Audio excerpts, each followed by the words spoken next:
Good morning, Wildcats. I'm Allie. And I'm Hetza. Today is Thursday, March 12th. Today is B-Day, and we're on an Orange Week 2 schedule. Please stand for the pledges. I pledge allegiance to the flag of the United States of America and to the republic for which it stands, one nation, under God, indivisible, with liberty and justice for all. Please stay standing for the Texas Pledge. Honor the Texas flag. I pledge allegiance to thee, Texas, one state under God, one and indivisible. Please take a seat for a moment of silence.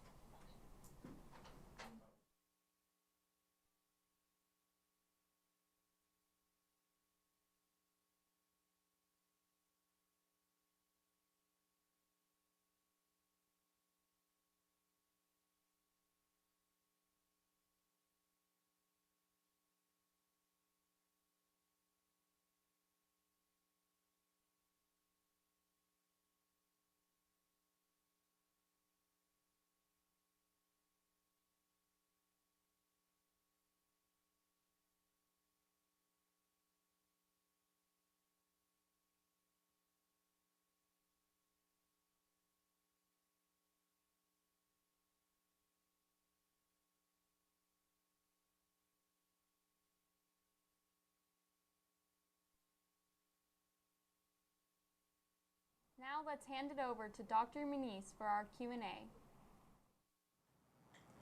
Good morning, Wildcats. It's a special day for us to be on, especially with my special guest, Nurse Wilson, who's joining me this morning.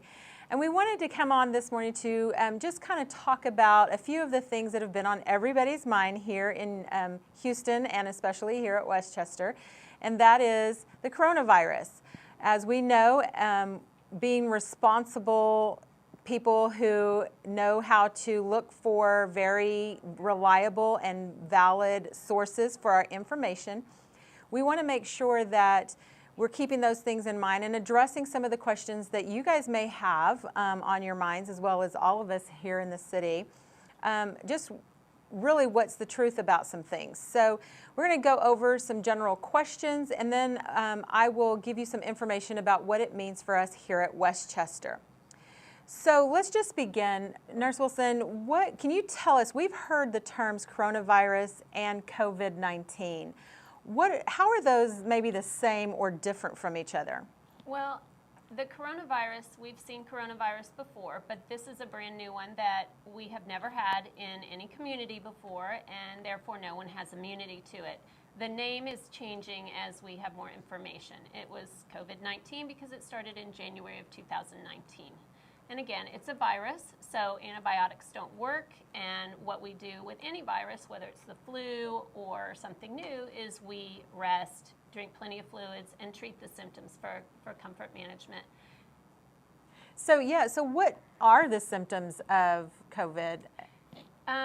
They're not completely dissimilar to the flu, but we know that with a lot of viruses, including COVID and the flu, you can have a fever, a cough. Typically with COVID, it's a dry cough, a sore throat, and a shortness of breath. And the flu is not unlike that. A lot of the same body aches, things like that. So one of the things that I think is on everybody's mind is just how do we catch it? How does this spread?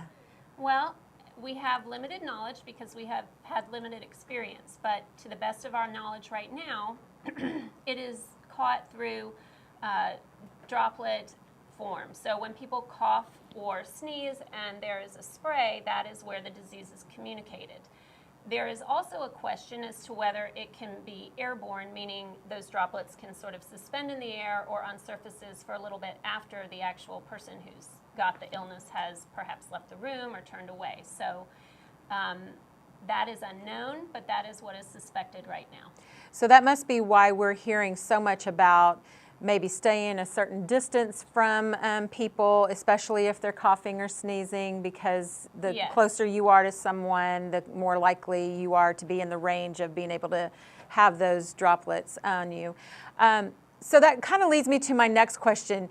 We're hearing more and more every day of events around the city, and around the the nation, like rodeo just being canceled. I think just yesterday the NBA announced that they're suspending their season. So what is it about being out in crowds that the people in the health community are saying is important to avoid? So the reason that a lot of our things are being canceled where people gather is because people we suspect people can be ill with the virus before they have symptoms. And for most people, getting sick with this virus would look like a respiratory infection, and they would do the same things they would have done 6 months ago. Stay in bed, maybe take something for a fever, rest. But there are vulnerable populations that will become much more sick and will need supportive care, perhaps in a hospital setting. They may need oxygen, they may need a ventilator, things of that nature. What we don't want to do is overwhelm our hospital system. So by not gathering and sharing the virus, we slow the spread. We don't expect to stop it. We will probably have the same number of cases regardless of what we do. But our hope as a healthcare provider and system is that the spike in illness stays relatively flat and stays under the maximum capacity of our hospital. If everyone gets sick at once and everyone needs care at once, that is overwhelming. If we can spread it out and have it go over the course of several months, we are able to care for those who are most vulnerable effectively, while the rest of us who are exposed recuperate at home like we normally would. That's such a logical answer, and I know that was one that I wasn't sure about either, because you start to worry about, why is it that I can't go out in public? But that makes a whole lot of sense. What's part of being a good citizen in your community is, even though you may not be the one that is vulnerable, maybe your friend's grandmother who he lives with is very vulnerable. So when you share germs with your friend or your neighbor or your coworker, they take it to someone who maybe isn't able to recover as easily as a healthy person or a younger person would be able to. Thank you. So I think I heard you say that there are really no antibiotics that you can take for this. I mean, antibiotics, I guess, are more for bacterial infections. Are there any other medicines or therapies that are out there? No. For any virus, we do mostly comfort measures and symptom relief, meaning if you have a fever, you can take an over-the-counter Advil or Tylenol. If you have a cough, you can take a cough syrup or use cough drops. But it's mostly rest and hydrate and try to eat nutritious foods and just allow your body to, purge the illness. It takes about 7 to 10 days for the average virus to run its course. Antibiotics are only appropriate for bacterial infections. They will not help you get better. And the few antivirals we have, like Tamiflu, they might lessen the effects of the flu and maybe shorten it by about 24 hours, but we do not believe that they are effective against this particular virus. So again, we have a vaccine and we have some antivirals that work for specific viruses. This is too new for us to have any knowledge of what would be effective. So again, just you encourage hand washing. Are there any other things we can do to help ourselves stay protected against Absolutely. So hand washing is number one. If you don't have the ability to wash your hands with soap and water, hand sanitizer is useful. All your common high-touch areas, your doorknobs, your cabinets, your telephone, your laptop, your computer keyboards, remote controls at home, gaming systems, all those things you touch a lot, wipe those down with the Lysol wipes or the Clorox wipes.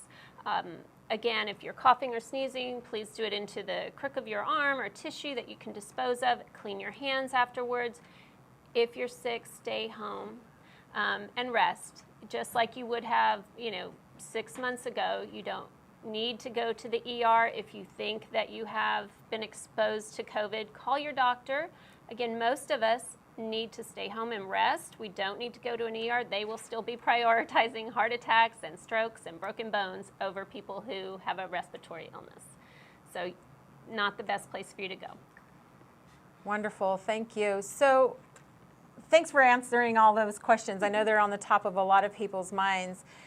you might be wondering what are some of the things that here in Spring Branch and specifically at Westchester, all of these things, how do they affect us?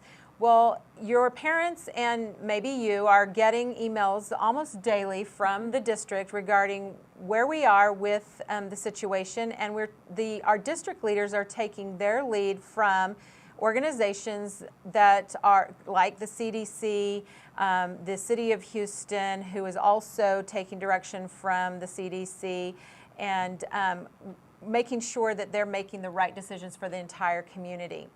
So here at Westchester and in Spring Branch, if you are sick, like Nurse Wilson said, whether it's the coronavirus or the flu or anything else that might be spread, we encourage you to stay home.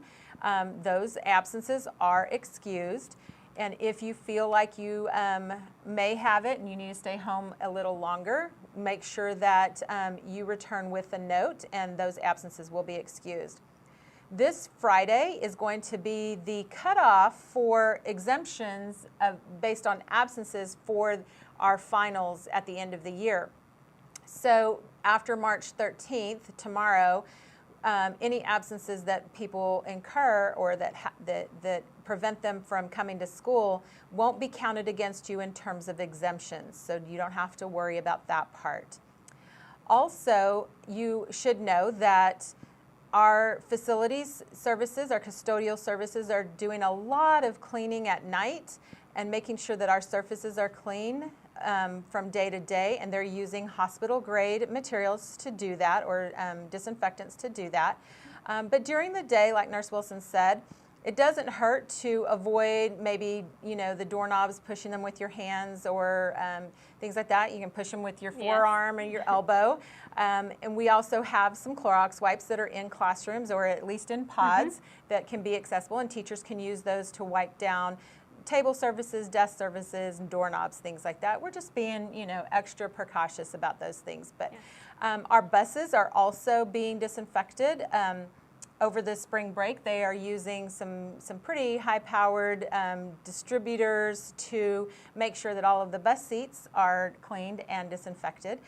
And recently, we just had, in fact, last night, as more developments came through, another notice went out to parents about the closing or the cancellation or rescheduling of events that draw big crowds. So we don't want a whole lot of people. We want to minimize the number of people who are at our schools that aren't students or staff.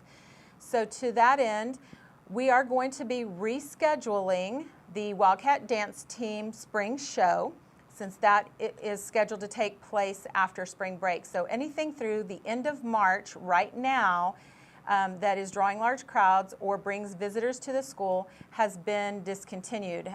So we will not be accepting visitors to our school, and that includes food deliveries. So please don't ask your parents or expect that food deliveries can happen, because again, that brings in outside visitors. We are also going to be looking at our calendar and monitoring the things that come to us from our district leadership regarding any potential extra layers of things that we might need to cancel or look toward in the future. And again, this is an ever-developing situation, and we are constantly being updated by our district leadership, and so we really appreciate all of their diligence in helping to keep our community safe. And we just want everybody to enjoy spring break. It is almost upon us. One last reminder, students, if you have a Chromebook that is checked out to you, please remember to take that home on Friday when you go on to spring break. We're giving you a lot of different links and information on refreshers on how to access things like books online, things like that you will want to have access to. But please do not leave them here in your lockers or in classrooms. Those need to go home with you, just as you would take home your backpack or your jackets or anything that belongs to you that you would need. So again, thank you, Nurse Wilson, for joining us this morning. Thank you for your attention this morning as we had our special broadcast, and hopefully we answered some questions for you. If you have any others, feel free to email me, and we will make sure to address those situations. Thank you and have a great day. Thanks for tuning in to WAIStv. Have a thrilling Thursday.